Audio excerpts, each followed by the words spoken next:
کابل کا ایک واقعہ تو بہت مشہور ہے. امیر محمد والی کابل تھے، ان کے دادا دوست محمد خان، ان کی حکایت ہے کہ ایک مرتبہ کابل کے اوپر کسی نے، ان کے ملک کے اوپر کسی نے حملہ کر دیا. تو بادشاہ نے، دوست محمد خان جو بادشاہ تھا، بادشاہ نے اپنے بیٹے کو، شہزادے کو فوج دے کر بھیجا کہ جاؤ اور مقابلہ کرو. شہزادہ چلا گیا.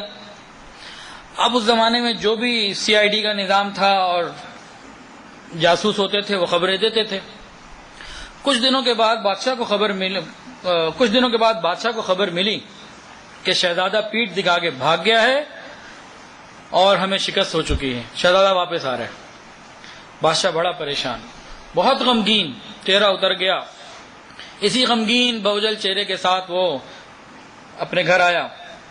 تو ملکہ نے دیکھا بہت پریشان، یہ خاموش، بار بار پوچھتی رہی کیا ہوا. وہ خاموش رہا کہ میں اس کو کیا بتاؤں، اس کو پتہ لگے گا بیٹا بھاگ کے آیا ہے، واپس آ رہا ہے، اور غم میں اضافہ ہوگا. عورت ذات ہے، برداشت کرے نہ کرے. چپ رہا. ملکہ نے بہت زیادہ جب پوچھا، کہنے لگا کہ بات یہ ہے کہ تمہارا بیٹا پیٹھ دکھا کے واپس بھاگ آیا ہے، شکست ہو چکی ہے، مجھے شرمندگی ہے اس کے پیٹھ دکھانے کے اوپر، اور جاسوس نے آ کے جو ہے نا مجھے خبر دی ہے. ملکہ نے جیسے ہی یہ سنا کہنے لگی ہرگز ایسا نہیں ہو سکتا، میرا بیٹا جان دے سکتا ہے، سینے پہ تلوار لے سکتا ہے، شہید ہو سکتا ہے، پیٹھ دکھا کے واپس نہیں آ سکتا. بادشاہ نے کہا اللہ کی بندی، جاسوسوں کی رپورٹ ہے، انٹیلیجنس کی رپورٹ ہے، تم گھر بیٹھے تمہیں کہاں اڑ رہی ہو، کون سی ہواؤں میں ہو تم؟ کہا سوال ہی پیدا نہیں ہوتا میرا بیٹا پیٹھ دکھا کے بھاگ جائے. شہید ہو سکتا ہے، فاتح ہوتا ٹھیک تھا، فاتح نہ ہوا، شہید ہو سکتا ہے، جان دے سکتا ہے. پیٹھ بھی تھا، پیٹھ دکھا کے میرا بیٹا بھاگ جائے، یہ ممکن نہیں. بادشاہ نے اس کو اس کے حال پہ چھوڑ دیا کہ پتہ نہیں اس کو صدمہ زیادہ ہو گیا، پاگل ہو گئی. چند دنوں کے بعد خبر آئی، اس طرح کی کمیونیکیشن تو تھی نہیں. چند دنوں کے بعد خبر آئی کہ جناب پہلی خبر غلط تھی، شکست ہوئی، دشمن بھاگ گیا، شہزادہ فاتح کی حیثیت سے واپس آ رہا ہے، قریب ہے آنے والا ہے.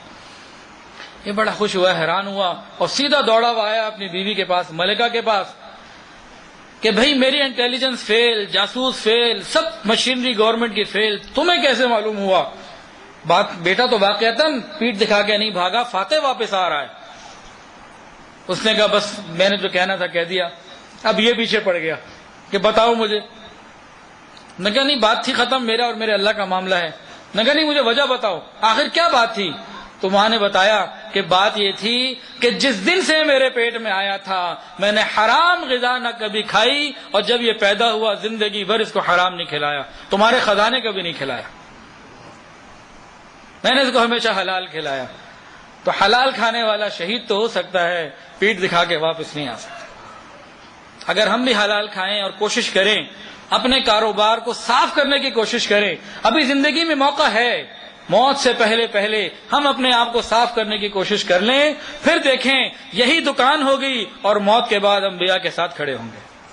یہ چھوٹی بات ہے کہ دکان، کاروبار اللہ نے ہمیں ایسی نعمت دی ہے جو قیامت کے دن انبیاء کے حجرے میں، انبیاء کے جرمٹ میں ہمیں کھڑا کر دے. 1.25 لاکھ 1,24,000 کاموں میں جتنے بھی اللہ نے بھیجے، ان انبیاء کے ساتھ ہم کھڑے ہوں گے جو تاجر لوگ ہیں. یہ چھوٹی نعمت نہیں ہے، بہت بڑی نعمت ہے، لیکن اس کے لیے حق پہ چلنا ہوگا، جذبات کی قربانی دینی ہوگی، زبان کو کنٹرول میں رکھنا ہوگا. پھر دیکھیں اللہ کی رحمت کیسی آتی، مال کم نہیں ہوگا، مال نہیں کم ہوگا، یہ پکی بات ہے.